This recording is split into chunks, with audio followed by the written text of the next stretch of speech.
Seorang pemuda lugu, saat ini membawa tas di tangan dan ransel di punggung, baru turun gunung dan sayangnya tertabrak mobil, akhirnya tidak ingat siapa dirinya jadi dia terus tinggal di sini. Ye Wuming mengambil pekerjaan sebagai pengemudi sesewa, bertemu dengan berbagai jenis pelanggan, seperti gadis yang duduk di sebelahnya ini, tangan dan kakinya tidak berhenti bergerak, tetapi Wuming adalah pemuda paling keras di desa sehingga ia hanya fokus menyelesaikan pekerjaannya. Wuming dulunya adalah seorang murid dari berbagai sekte Wulin yang hidup tersembunyi di gunung di tengah kota PHNHOA, tetapi sekarang mungkin hanya tangan kanannya yang masih memiliki sedikit ingatan, selalu bertindak secara tidak sadar. Kali ini Ye Wuming mendapat pesanan taksi lagi dari seorang pelanggan, dia dengan cepat menuju lokasi di peta. Saat itu ada seorang aktris cantik yang sedang diganggu beberapa pria, manajer itu terus mendesak meskipun dia sudah mabuk berat. Wuming kebetulan tiba tepat di lokasi, tidak menyangka pelanggannya adalah aktris Song Yiran. Dia berjuang untuk mengantar Song Yiran pulang, melihat rumah mewahnya terasa sedikit tidak adil. Saat itu Yiran menariknya untuk tinggal,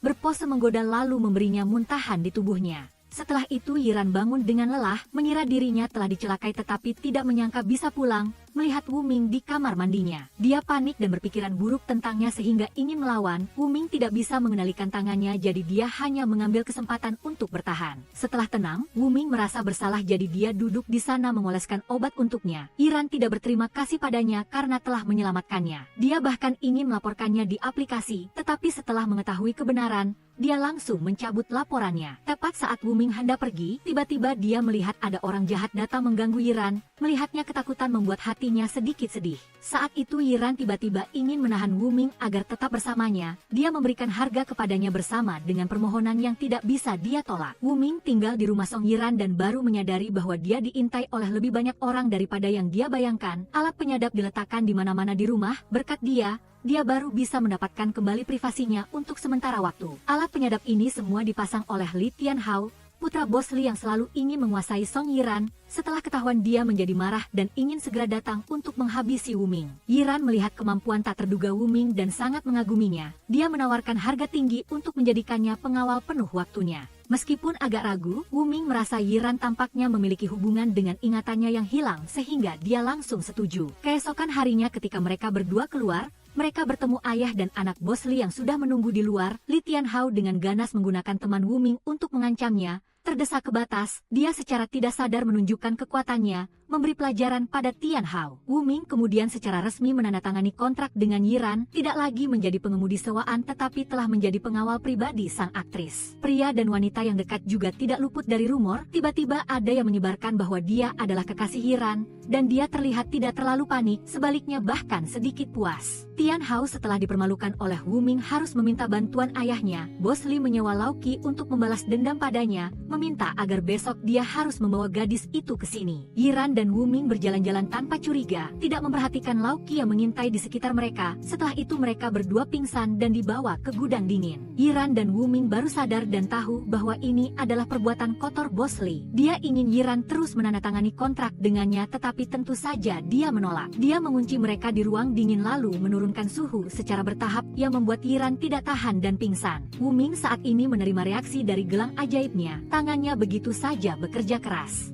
Sementara orang-orang itu masih sibuk makan, dia sudah mendobrak pintu, membawa Yiran keluar. Untungnya, setelah kejadian itu Yiran masih mempertahankan semangatnya untuk pergi ke tempat kerja. Di sini dia bertemu dengan Linglong, wanita itu iri pada Yiran sehingga selalu melontarkan kata-kata dengki. Tak disangka, begitu melihat Wuming, Linglong langsung datang mengakui sebagai kakak seperguruan dan bahkan menyebutkan tentang janji pernikahannya membuat dia sangat bingung. Yiran tidak mengerti hubungan mereka tetapi terpaksa mengizinkannya pergi menemui Linglong untuk membahas masa lalu. Wuming memastikan satu hal bahwa dia benar-benar kehilangan ingatan, tetapi Linglong mengambil kesempatan ini untuk lebih mendekati Wuming. Untungnya Yiran diam-diam mengikuti sehingga dia berlari keluar untuk menyelamatkannya dari rubah betina itu. Linglong menatap dengan marah, bersumpah dalam hati akan membalas dendam pada Yiran. Yiran lugas dan polos, tidak berpikir Linglong benar-benar berniat mencelakainya. Di lokasi syuting dia memberikan Yiran sejenis parfum, ingin dia menciumnya. Tak disangka di dalamnya dicampur obat bius, Yiran segera merasa pusing Ming dan saat ini jatuh ke lantai. Adegan syuting hari itu adalah adegan penting yang telah dicurahkan banyak tenaga oleh Yiran, tetapi saat ini ketika melihatnya pingsan, sutradara malah ingin menggantinya dengan linglong. Wu Ming tidak rela sehingga dia menggunakan resep pengobatan tradisional kuno untuknya. Tak disangka berhasil membantu Yiran sadar. Yiran dalam kondisi itu bahkan berhasil menyelesaikan adegan syuting dengan sangat baik yang membuat Linglong marah besar. Yiran berterima kasih kepada Wu Ming sehingga ingin makan malam bersamanya. Melihat ada yang mengikuti jadi dia ingin mengubah sudut wajah agar terlihat bagus di kamera. Tak disangka karena sedikit insiden akibat pelayan yang menabrak, dia dan Wu Ming berciuman. Foto itu dengan cepat sampai ke tangan Bos Lee, dia marah dan memarahi manajer Yiran. Yiran mendengar berita dari Bingking tetapi sama sekali tidak peduli, dia tidak takut orang lain mengorek kisah cintanya. Yiran terus fokus bekerja, tetapi anak buah Bos Lee dikirim olehnya langsung ke lokasi syuting untuk mencelakainya. Untungnya ada dukungan dari Wu Ming, dia baru bisa menyelesaikan adegan syutingnya dengan aman. Karena tidak bisa menggunakan kekerasan untuk mengatasi Yiran, Bos Lee mengambil langkah besar. Pada konferensi pers, Yiran terkejut menerima berita bahwa perannya telah diganti dengan Linglong. Tian Hao bahkan lari ke rumah Yiran untuk menekan orang tuanya. Karena tahu mereka selalu membutuhkan uangnya, Yiran seketika didorong jatuh ke jurang. Dia menjadi korban berita palsu sehingga harus menanggung serangkaian kritik dari komunitas online tanpa arti. Yiran yang sedang dalam masa sulit malah dipanggil oleh orang tuanya. Mereka bersekongkol dengan Bos Lee sehingga ingin menggunakan penyakit ibunya untuk menekan Yiran. Namun dia tidak pandai berurusan dengan orang tuanya sejenak membuat Yiran yang duduk di samping tertawa terbahak-bahak. Malam itu sekembalinya ke rumah, Yiran dan Wu Ming duduk minum beberapa gelas anggur bersama. Setelah mabuk, dia mulai mencurahkan isi hatinya kepada dia. Sejak dulu orang tuanya hanya tahu mengendalikan dan memanfaatkannya sehingga Yiran juga tidak terlalu aneh. Bagaimanapun dia, mereka tidak peduli. Melihat gadis kecil ini kesulitan dia tiba-tiba merasa sakit hati. Keesokan harinya, Yiran mempertahankan performanya bersama Wu Ming datang ke konferensi pers kedua film tersebut. Tian Hao melihatnya lalu melontarkan hinaan, masih menuntut dia untuk menikah dengannya baru bisa mendapatkan peran utama wanita. Tidak perlu memohon, wanita seperti dia bahkan tidak dibutuhkan. Saat itu Wu Ming melihat Bos Su adalah investor untuk film kali ini. Dia menggunakan ketulusannya berlari untuk berbicara dan meyakinkan ingin Bos Su mengembalikan peran utama wanita kepada Yiran. Bos Su berpikir, melihat cara Wu Ming tahu cara menghitung keuntungan dan meyakinkan investor, dia tanpa ragu mengangguk setuju membuat Tian Hao seketika bingung. Bos Su tidak ingin mendengar alasan palsu lagi darinya, lalu berbalik memberikan kartu namanya kepada Wu Ming. Ingin bertemu dengannya secara pribadi pada sore hari, Yiran tidak mengerti apa yang terjadi, tetapi hanya khawatir Bos Su akan menyeret Wu Ming ke dalam hal-hal yang tidak baik. Melihat Xpe Song mengundang Wu Ming tepat di depannya, Yiran mulai curiga, mungkinkah dia punya niat terhadapnya. Dia menanyainya tetapi Wu Ming sebenarnya tidak tahu apa-apa. Ketika tiba di tempat janji, melihat Xpe Song melangkah keluar dengan cemerlang, dia bahkan mengira mungkinkah memang begitu tetapi tak disangka dia malah mengungkapkan bahwa dia adalah kakak seperguruan Shiji-nya. Xpe Song ingin mengundangnya kembali ke perusahaan grupnya untuk menjadi wakil direktur utama, agar lebih mudah menyelidiki tentang kematian Shifu hari itu, tetapi dia adalah orang yang menepati janji sehingga hanya ingin tetap bersama Yiran. Yiran melihat dia kembali maka di dalam hatinya ada sedikit kecemburuan, bahkan menyindirnya berbagai macam hal. Sementara Linglong di sisi ini terus menyebarkan desas-desus di internet yang menyebabkan kehidupan pribadi Yiran terganggu. Dia punya ide untuk pindah ke tempat Wu Ming untuk mengungsi sementara. Awalnya dia tidak setuju tetapi melihatnya bersikeras jadi dia akhirnya mengalah. Yiran dengan polosnya datang tinggal di rumah Wu Ming. Dia bahkan menghadapi Ma San dengan cara menggaji 2 kali lipat untuk mendorongnya pergi berlibur jauh. Sementara dia sendiri dengan nyaman menikmati pengalaman ruang ini. Si Xpe Li mengetahui Wu Ming kenal dengan Xpe Su jadi dia mengutus Lu Bingking yang merupakan kartu truf rahasianya untuk membawa Wu Ming kembali ke sini. Yiran dan Wu Ming yang sendirian di rumah bersama sudah terbiasa jadi tidak terlalu canggung. Dia bahkan berulang kali menggoda Wu Ming hingga wajahnya memerah karena malu. Malam tiba ketika Yiran baru saja masuk kamar mandi, Linglong malah mendatangi rumahnya. Dia ingin menggunakan lilin aroma untuk merangsangnya melakukan perbuatan tidak senonoh tetapi akhirnya diinterupsi oleh ketukan pintu dari Bingking. Yiran saat ini di dalam masih belum tahu apa yang terjadi. Lu Bingking muncul di tempat ini pada waktu yang tidak tepat. Melihat Linglong di sini juga merasa tidak senang, mengambil kesempatan saat Wu Ming tidak memperhatikan. Gelas air di meja disenggol oleh Bingking sementara Linglong sengaja menyalakan lilin aroma untuk mencelakainya, ingin mendorong Bingking keluar. Ketika lampu menyala, Bingking melihat Wu Ming lalu langsung memeluknya. Dia terkena obat sehingga tidak bisa mengendalikan dirinya. Di luar ada keributan sehingga memaksa Yiran untuk memeriksa, tetapi akhirnya tidak melihat siapa-siapa, hanya melihat sebuah ruangan yang terkunci. Dia mengira Wu Ming sedang membuat kejutan untuknya jadi tidak peduli. Tak disangka dia malah mencium bau lilin yang belum mati. Tubuhnya juga mulai menunjukkan banyak gejala aneh. Wuming sendiri juga tidak baik-baik saja. Dia mendorong kedua orang itu lalu meniup lilin, menahan diri sendiri. Meskipun Yiran ingin dekat dengannya tetapi Wuming selalu bisa mengendalikan dirinya.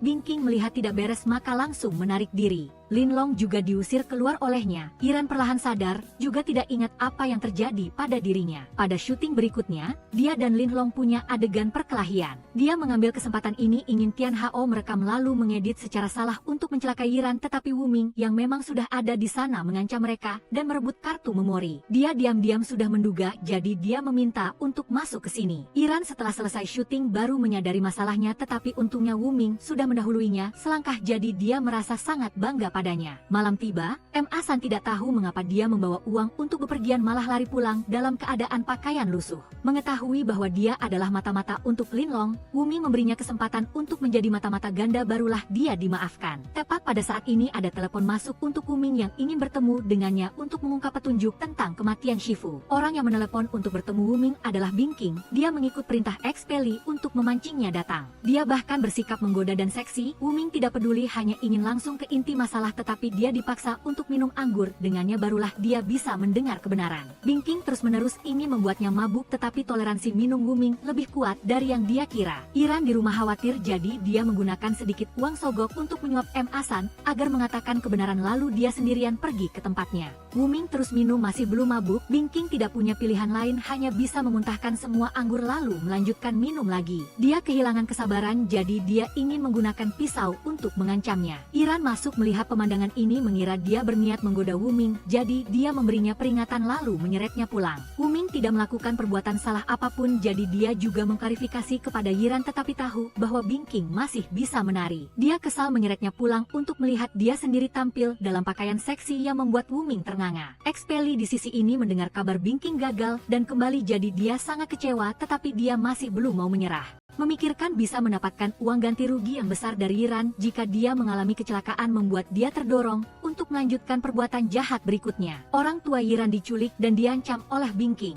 Yiran dan Wuming terpaksa berpisah sesuai instruksi dia untuk menyelamatkan kedua orang tua itu, tetapi tak disangka sudah ada jebakan listrik yang menunggu Yiran di depan. Saat Wuming menyadari dia menggunakan taktik mengalihkan perhatian, sudah terlambat. Yiran semakin dekat dengan kawat berduri listrik itu. Ketika dikira rencananya akan berjalan lancar, Bingking malah dikejutkan oleh telepon dari Ma San. Kawat berduri itu pada dasarnya sudah dimatikan listriknya oleh mereka, dan Wuming berkat bantuan Linlong juga telah berhasil lolos dari para penguntit. Dia lari sampai ke sini untuk menghadapi si Bingking. Tahu dirinya tertipu, dia marah dan berkelahi dengannya, tetapi tentu saja tidak bisa mengalahkan Wuming. Dia memukulnya hingga jatuh lalu membawa orang tua Yiran pergi. Sementara waktu menitipkan mereka ke gunung untuk beristirahat agar Yiran tidak lagi diganggu. Expelli tidak berhasil dengan cara apapun, jadi ingin meminjam tangan orang lain. Dia berkonspirasi untuk memperkenalkan Wuming kepada ketua MA. Dia adalah orang yang mengerti tentang berbagai perguruan, ingin memanfaatkan adik ketua MA, Ma Nan, yang sedang mengincar ketua untuk membunuh dia lalu menyalahkan Wuming sebagai gantinya. Wuming dan Yiran saat ini tidak tahu apa-apa, menerima undangan dari ketua MA yang merupakan orang besar sehingga mereka juga tidak bisa menolak. Saat Wuming tiba di sana, tiba-tiba ketua MA sakit jantung dan jatuh tersungkur. Ma Nan berpura-pura memanggil orang untuk pertolongan pertama, tetapi sebenarnya itu semua dalam rencananya. Wuming merasa ada yang tidak beres. Dia menggunakan ilmu medisnya untuk akupuntur hingga jantung ketua MA berhenti berdetak. Ma Nan mengambil kesempatan ini untuk menuduhnya, tetapi dia tidak panik dan melanjutkan pengobatan. Tak disangka ketua MA benar-benar hidup kembali dan melihat wajah asli Ma Nan sehingga dia melaporkan dia ke penjara. Sementara itu, terhadap Wuming, dia sangat berterima kasih karena telah diselamatkan nyawanya olehnya. Semua sudah beres, pers tidak lagi mengerumuni, jadi Wuming langsung membawa Yiran pulang ke rumahnya. Dia dengan santainya berlari mengelilingi dan memeluk beberapa kursi mewah. Saat ini dia tanpa sengaja berteriak karena menemukan ada orang di sini. Begitu Yiran berteriak, orang itu juga ikut berteriak. Itu tidak lain adalah Ma San yang sedang tinggal sementara di rumahnya selama beberapa hari. Keesokan harinya mereka berdua pergi ke acara film, tetapi Wuming tidak punya tiket jadi tidak bisa masuk ke dalam. Tian Hao melihat pemandangan ini lalu mendekat untuk mengejeknya rendahan. Tak disangka ketua MA juga ada di sana. Dia memutuskan ingin menyerahkan studio film terkenal kepada Wuming atas jasa penyelamatannya.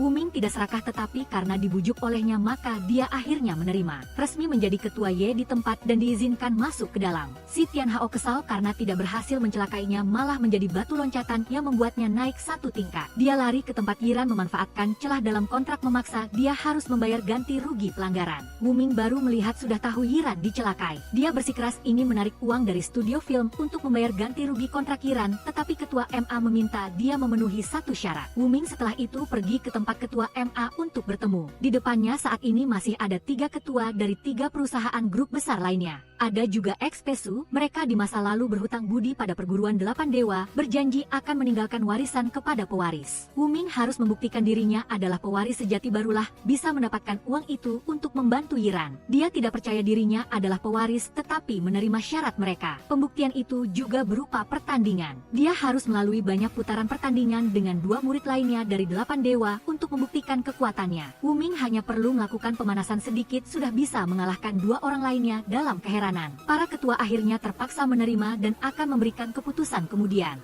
Saat pertandingan selesai, Wuming mendapat telepon dari Yiran yang meminta pertolongan, jadi dia segera berlari pergi. Wuming lari sampai di tempat lalu melihat Yiran sedang digantung tinggi. Jika si Dali melepaskan tangan maka dia pasti akan dalam bahaya. Dia ingin dia menukar warisan dengan Yiran dan Wuming benar-benar dengan cepat setuju. Dia setelah itu berlari mendekat menahan memeluk Yiran ke dalam pelukannya. Saat ini tiba-tiba dari belakangnya terdengar suara tepuk tangan dari 4 ketua dan juga Dali. Sebenarnya ini barulah babak pemeriksaan karakter terakhirnya. Wuming memilih seperti itu sudah pantas menjadi pewaris. Jadi dia menerima warisan sekaligus juga membantu Yiran mengenai masalah kontrak. Ia hanya bisa melihat mereka tak berdaya sambil tersenyum. Yiran dan Wuming kemudian pergi ke tempat manajer Li untuk mengurus uang ganti rugi, di samping juga untuk memutus kontrak Yiran dengannya. Awalnya ia berniat mempersulit tetapi diancam oleh manajer Su akan menarik saham, barulah ia menciut dan setuju. Setelah melalui banyak kesulitan, Yiran akhirnya bebas. Ia dengan bahagia menandatangani kontrak dengan studio film yang Wuming adalah presidennya untuk bekerja sama dengannya. Malam itu, Wuming mengajaknya ke warung sate tusuk biasa. Yiran awalnya merasa sungkan karena takut kehilangan citra, tetapi kemudian benar-benar hidup demi dirinya sendiri, seperti yang Wuming telah nasihatkan padanya. Karena citranya tak lebih penting dari ketulusannya pada para penggemar, Yiran merasa dirinya terlahir kembali menjadi versi yang lebih baik. Mereka berdua berjalan di jalanan yang sejuk, perasaan cinta sudah jelas namun tak terucapkan. Yiran kemudian ingin memanfaatkan latihan untuk adegan ciuman. Meminta Wuming membantunya berpura-pura menjadi pemeran utama pria, lalu mendekatinya. Yiran mendekat pada Wuming, dia perlahan mengecup bibir pria itu lalu malu-malu mundur, namun ditarik kembali oleh Wuming. Dia membalasnya dengan ciuman yang dalam, hubungan mereka berdua pun resmi dikonfirmasi. Di sisi lain, Presiden Feng secara lahiriah setuju untuk menyisihkan persentase aset agar diwariskan kepada Wuming, tetapi secara diam-diam mencari pimpinan Li. Dia ingin bersekongkol dengannya demi keuntungan keduanya, karena bagaimanapun Presiden Feng tidak ingin uang itu jatuh ke tangan Wuming. Keesokan harinya mereka berdua mengajak orang tua Yiran untuk makan bersama. Keduanya baru saja kembali setelah menghindari bahaya di gunung, sehingga sangat bersemangat bertemu putri mereka. Sikap mereka masih sama seperti dulu tetapi hanya bisa dikatakan sedikit lebih baik terhadap Yiran. Awalnya mereka ingin Wuming keluar agar bisa bicara pribadi, tetapi setelah tahu dia adalah presiden dengan kekayaan besar, mereka langsung mengubah sikap dengan sungguh-sungguh mengundangnya untuk tetap duduk. Mereka juga ingin segera membicarakan pernikahan dengan Yiran. Saat mengantar keduanya pulang, Wuming merasa agak gelisah tentang hal ini. Dia sendiri belum tahu siapa dirinya, jadi bagaimana dia bisa bertanggung jawab atas hidup Yiran. Yiran mendengar tentang pernikahan, merasa hatinya berdebar. Dia benar-benar ingin melangkah ke komitmen dengannya. Setibanya di rumah, dia melakukan berbagai hal agar Wuming memperhatikannya, mulai dari memasak hingga berpura-pura menggunakan lilin aromaterapi. Sebagai lilin perangsang insting seperti malam sebelumnya, Wuming tahu betul maksudnya, jadi dia terus menghindar membuat Yiran tak tahu harus berbuat apa. Dan bagi Wuming, dia juga tidak bisa seenaknya setuju dengan permintaannya. Yiran saat ini menerima kartu keluarga dari ibunya agar bisa mendaftar pernikahan. Dia memberitahu Wuming tentang hal ini tetapi pria itu tidak ingin memedulikannya. Yiran tidak peduli dan tidak takut Wuming menemukan jati dirinya. Siapapun dia, Yiran akan tetap mencintainya tetapi Wuming tidak berpikir demikian. Yiran putus asa lalu mencari bantuan dari Linglong. Dia mengungkapkan ketulusannya untuk membantu Wuming menemukan kembali identitasnya. Hanya karena dia mencintainya. Melihat permohonan tulus Yiran, Linglong setuju memberinya semacam ramuan yang jika diminum akan merangsang otak untuk mengingat masa lalu. Iran membawa pulang ramuan itu untuk diracik tetapi baunya terlalu menyengat sehingga dia tidak berpikir Wu Ming akan meminumnya. Tak disangka si bodoh sepertinya benar-benar menenggaknya sampai habis. Obat mulai bereaksi menyebabkan Wu Ming perlahan melihat gambar-gambar dari ingatan yang hilang bersama Shifu. Dia merasa ramuan ini akan membantunya. Saat itu juga Bingking menelepon memberitahunya bahwa dia mengetahui kebenaran tentang kematian Shifu seperti sebelumnya dan itu juga terkait dengan Iran. Wu Ming tidak bisa mengabaikannya sehingga dia berani menemuinya. Tak disangka Yiran mengikutinya dari belakang menciptakan kesempatan bagi wanita itu untuk menangkapnya dan menguncinya di mobil lalu memenuhi mobil itu dengan asap beracun. Saat Wu Ming bertemu Bingking, wanita itu mulai berbicara bertele-tele untuk mengulur waktu. Semakin Wu Ming bertanya, semakin wanita itu membohonginya. Sementara itu Yiran, ketika sudah sadar, dia panik dan mendobrak pintu mobil tetapi dengan kekuatannya, dia tidak bisa. Wu Ming yang memang sensitif segera menyadari ada sesuatu yang tidak beres. Dari provokasi Bingking, dia tahu Yiran dalam bahaya sehingga dia segera berlari mencarinya.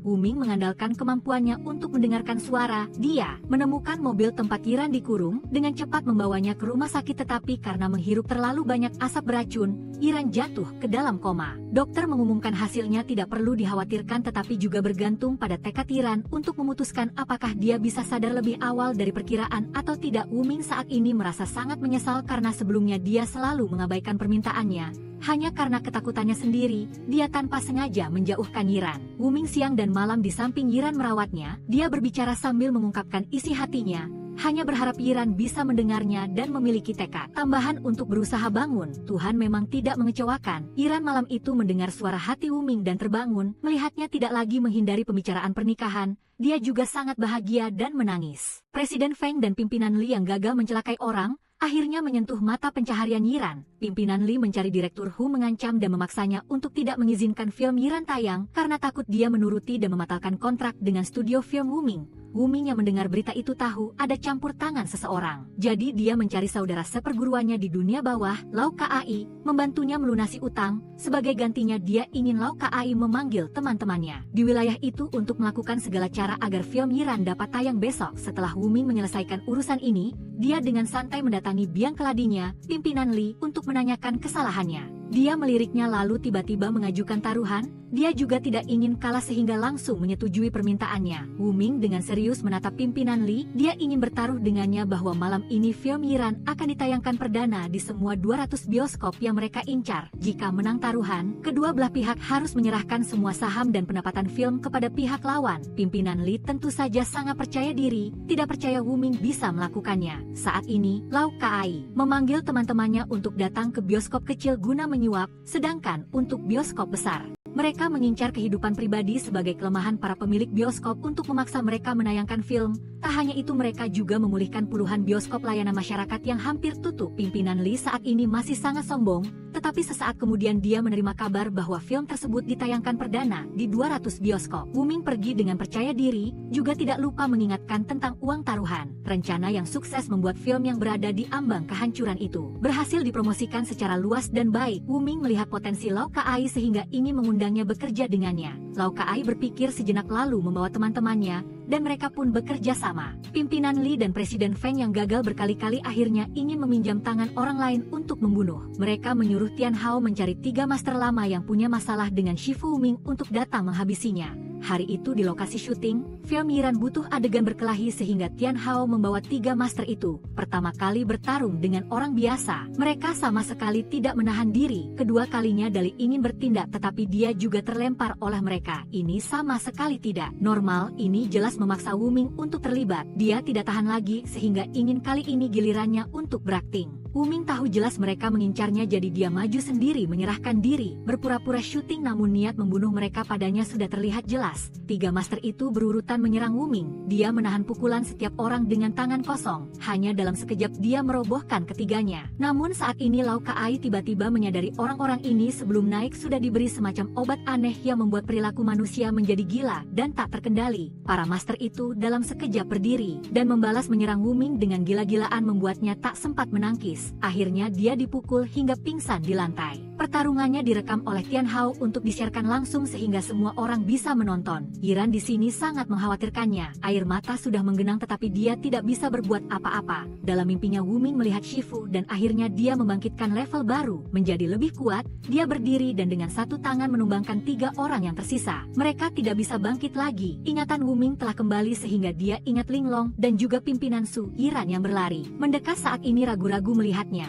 Wu Ming mendapatkan kembali ingatannya, tetapi tidak lagi ingat siapa dia. Kepalanya sakit sekali lalu dia pingsan. Wu Ming sadar di rumah sakit dan melihat suster senior dan ibu Shifu sudah ada di sana. Ia menyadari dirinya mendapatkan kembali ingatan yang lalu, tetapi lupa segala sesuatu yang terjadi sejak ia turun gunung. Wu Ming melihat foto Yiran merasa sedikit akrab. Yiran di luar tidak diizinkan masuk maka ia sangat menderita. Ia kembali ke rumah selalu menyalahkan dirinya sendiri, seharusnya melindungi Wu Ming lebih baik. Ia sedih menangis sejadi-jadinya, tidak ingin hubungan mereka berakhir begitu saja. Wu Ming di rumah sakit beberapa hari kemudian diganggu oleh segerombolan wartawan dari Tian Hao. Tian Hao menciptakan tempat kejadian kematian palsu seorang ahli kemudian menyalahkan Wu Ming memukul mati orang itu. Untungnya saat itu Su Mingzu baru saja tiba dan membawa bukti yang jelas untuk dibuktikan di depan kamera. Tian Hao kalah argumen dan terpaksa mundur. Sedangkan bagi Wu Ming, ia bahkan tidak ingat siapa Tian Hao. Saat malam tiba dan sedang beristirahat, tiba-tiba Linglong datang ke kamarnya dengan pakaian seksi. Ia ingin menggunakan kesempatan ini untuk merayu Wu Ming kembali. Wu Ming yang jujur hanya menganggapnya sebagai adik perempuan sehingga ia terus menolak. Mereka bergumul cukup lama. Linglong yang berani bahkan ingin mematikan lampu tetapi kemudian dihentikan tepat waktu oleh kepala Su. Setelah keluar, Linglong mempertanyakan masalahnya dengan kakak seperguruan lalu mengetahui bahwa kakak seperguruan juga memiliki perasaan khusus untuk Wu Ming. Percakapan mereka berdua didengar seluruhnya oleh M. Asan. Ia menelepon melaporkan kepada Yiran agar ia menggunakan kesempatan ini membantu Wu Ming memulihkan ingatannya lalu ia membawa makanan yang dimasak Yiran untuk Wu Ming.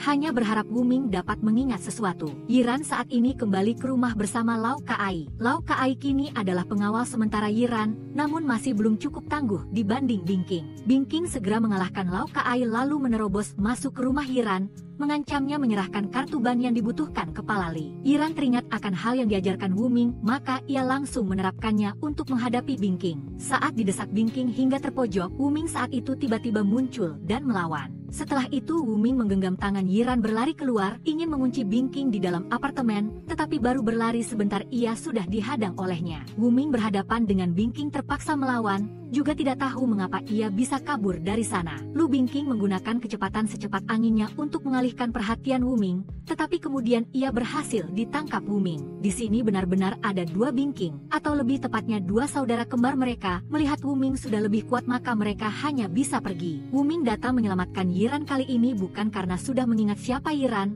hanya melakukan hal yang seharusnya dilakukan. Yiran sama sekali tidak ingin melewatkan momen emas ini. Ia memanfaatkan kesempatan ini mengusulkan ingin mengulang kembali setiap kenangan mereka berdua agar Wu Ming bisa mengingatnya. Yiran meminta bantuan Lau Kaai dan teman-temannya untuk berakting bersamanya. Ia ingin mengulang kembali adegan pertama mereka bertemu saat Yiran tidak sadarkan diri. Wu Ming kehabisan akal hanya bisa menurutinya, mengantarnya pulang ke rumah lalu melakukan setiap langkah sesuai keinginannya. Yiran tetap tidak menyerah, ia melanjutkan mengajak Wu Ming keluar untuk makan di warung kecil yang pernah didatangi mereka sebelumnya. Ia meminta pemilik warung memotret mereka berdua untuk membangkitkan ingatan, tetapi dari lokasi hingga kejadian Wu Ming tetap belum bisa mengingat apapun. Ia tidak menyerah, malam itu membawa Wu Ming pergi ke bandara yang pernah mereka berdua datangi. Ia pernah ingin berlatih adegan film lalu pergi memberinya ciuman. Tetapi 1 ciuman lalu 2 ciuman, Yiran tidak membantu Wu Ming mengingat apapun. Ia mulai terpuruk hanya bisa mundur dengan sedih menerima kenyataan. Namun tepat saat itu ingatan kembali membanjiri pikiran Wu Ming. Setiap momen di samping Yiran, ia memanggil namanya dengan lantang, lalu pergi memeluknya. Ia sudah ingat siapa Yiran juga sudah ingat betapa dalam cinta mereka berdua. Walaupun kini ia menyandang nama sebagai pembunuh, tetapi Yiran sama sekali tidak peduli.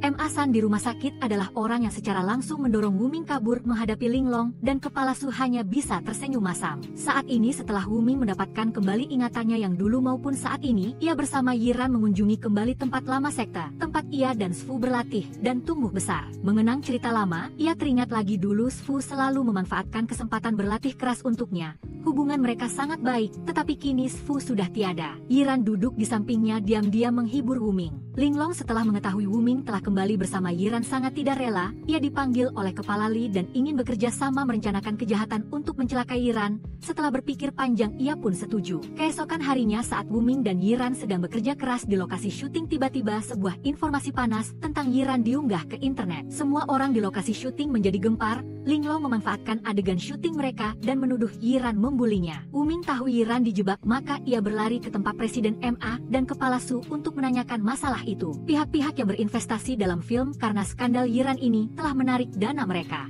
Walaupun dilanjutkan syuting juga tidak bisa ditayangkan, Kepala Su ingin menghentikan Wuming, menasihatinya agar menjauhi kasus ini, tetapi Wuming bertekad tidak meninggalkan Yiran, ingin berusaha membuktikan Yiran tidak bersalah. Saat itu di pihak Kepala Li, Lu Bingqing mendatangi Kepala Li karena membutuhkan uang tambahan, maka ia ingin menerima tugas tambahan untuk mencelakai Wuming. Kepala Li terpaksa memberinya kesempatan terakhir. Wuming sedang berada di dalam rumah, lalu mendengar bunyi bel pintu dan melangkah keluar. Pria di depannya sengaja mengalihkan perhatian Wuming. Memanfaatkan kesempatan itu, Bingqing muncul dari belakang. Ia menggunakan pisau belati mengayun ke samping, ingin menebas leher Wuming untuk menghabisinya. Lu Bingqing selesai membereskan Wuming, ia dengan cepat menemui Kepala Li untuk melaporkan situasi dan bukti. Kepala Li melihat dengan mata kepala sendiri Wuming jatuh, sangat senang, tetapi setelah itu tiba-tiba Wuming bersama Yiran melangkah keluar dari belakang. Mereka juga sudah merekam semua kejahatan yang Kepala Li sebutkan tadi. Kenyataannya Bingqing sudah ditaklukkan Wuming sejak lama. Jadi kali ini ia memutuskan bekerja sama dengan Wuming. Yiran mengajarkannya beberapa rencana membuat tempat kejadian palsu. Hanya sedikit saja sudah bisa menipu Kepala Li. Ia marah besar karena dikhianati. Saat melarikan diri sayangnya ia tertabrak mobil dan pingsan tak sadarkan diri. Kepala Li sejak saat itu hidup dalam keadaan vegetatif di rumah sakit. Tian Hao dijatuhi semua tuduhan dari ayahnya, maka ia melarikan diri dengan pengecut. Tetapi karena Kepala Li sudah meninggalkan sebuah klip video pengakuan kesalahannya sebelumnya, hanya meminta agar Tian Hao dimaafkan, maka mereka memutuskan untuk mempublikasikannya. Yiran bahagia melihat kebenaran terungkap di internet. Penderitaan yang tidak adil akhirnya terhapus. Ia sangat berterima kasih kepada Wuming, maka ia berlari memeluknya.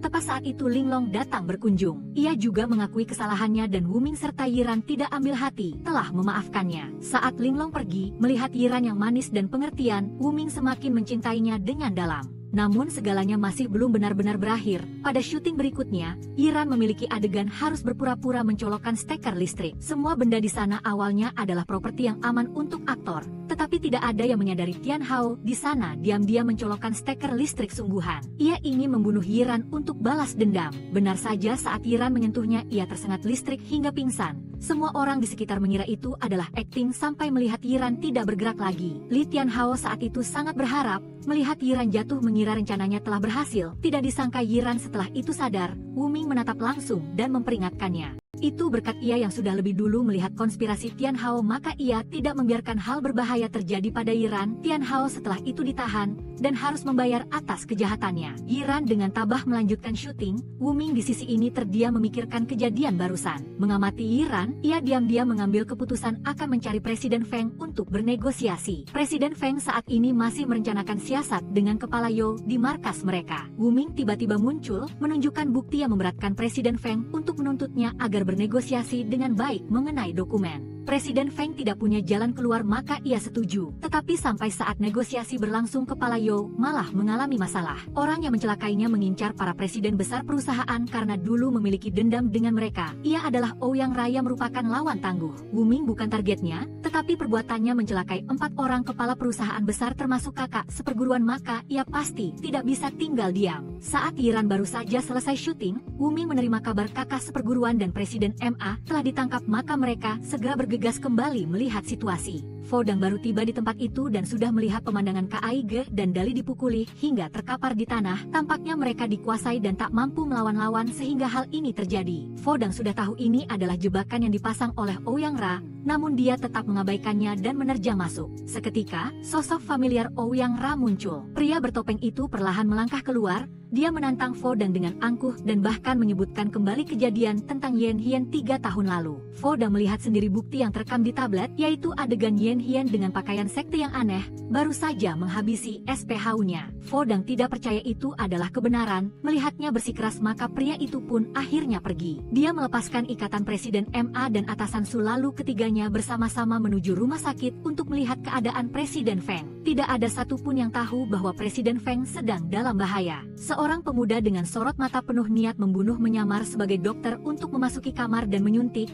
Setelah itu diam-diam menyuntikkan racun. Tak lama setelah Fodang, Presiden MA, dan atasan Su tiba, mereka menemukan bahwa Presiden Feng sudah tak bernapas. Malam harinya Fodang dengan perasaan gelisah kembali ke rumah dan mencoba menanya Yen Hian. Tentu saja dia tidak ingat jelas tentang apa yang terjadi 3 tahun lalu. Namun dia tetap bersikeras tidak menemui esfunya, yang membuat Fodang lelah dan tidak ingin mendengarkan lagi. Dia pun meninggalkan Yen Hian yang merana sendirian. Malam itu, Ouyang Ra diam-diam datang ke sana, berpikir Yen Hian sendirian sehingga bermaksud membunuhnya, namun tak disangka ia terjebak dalam perangkap Fodang. Dia menghajar pria itu dan berhasil melepas topengnya. Orang itu tak lain adalah M.A. San. Tapi Fodang tahu M.A. San hanya dikenalikan oleh dalang di balik semua ini. Dia dan Yen Hian bekerja sama mengungkap identitas asli Su Ming Chao. Karena curiga, mereka berpura-pura melakukan sandiwara ini dan juga menemukan kebenaran 3 tahun lalu, atasan Su telah memancing Yen Hian ke gunung untuk menggunakan tangannya membunuh esfunya. Su Ming Chao adalah orang dari sekte yang sama dengan Fodang, tetapi karena iri hati dan dengki, tidak mendapat pengakuan esfu sehingga ia menaruh dendam. Ia meminjam tangan Yen Hian untuk membunuh esfu lalu mengenalikan tempat kejadian sehingga tak ada yang mengingat apa-apa. Setelah itu ia terus mengenalikan M.A. San untuk mencelakai orang demi mencapai tujuannya. Atasan Su tidak menyangkal sepatah kata pun saat terungkap, dia hanya ingin mendapatkan obat herbal di tangan Fodang,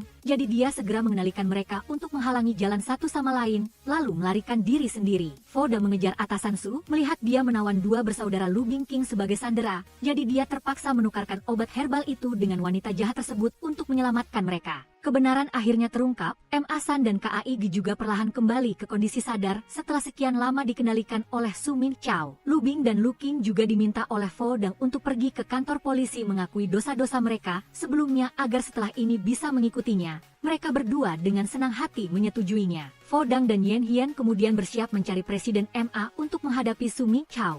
Semua konglomerat lainnya kini telah runtuh. Ratusan aset raksasa jatuh ke tangan Su Ming Chao sehingga ia menjadi sangat sombong, berencana membawa banyak barang berharga untuk dibawa ke luar negeri. Fodang sama sekali tidak akan membiarkan hal itu terjadi, jadi dia membuat rencana untuk menyelidiki rute barang yang diangkut Su Ming Chao. Setelah bertemu seorang pria tua yang menyimpan barang berharga, dia dan M.A. San segera mengejarnya, tetapi saat tiba di rumah, Su Ming Chao dengan santai muncul di hadapan mereka berdua. Su Ming Chao melangkah keluar dengan angkuh, dia menyatakan bahwa semua pemindahan barang antik ini adalah untuk memancing Fodang datang sendiri. Hal yang benar-benar dia butuhkan adalah gelang yang dipakai Fodang di tangannya. Karena itu adalah satu-satunya kunci untuk membuka barang antik dan juga meningkatkan kekuatan bagi penerus. Fodang dalam sekejap terpaksa menahan diri untuk menyerahkan satu-satunya kunci ini kepada wanita jahat itu. Atasan Su dalam hati sangat senang, tetapi sedetik setelah menerjang untuk bertarung, ia terlempar oleh Fodang dalam kebingungan. Sebenarnya gelang itu bukanlah kunci untuk meningkatkan kekuatan Fodang,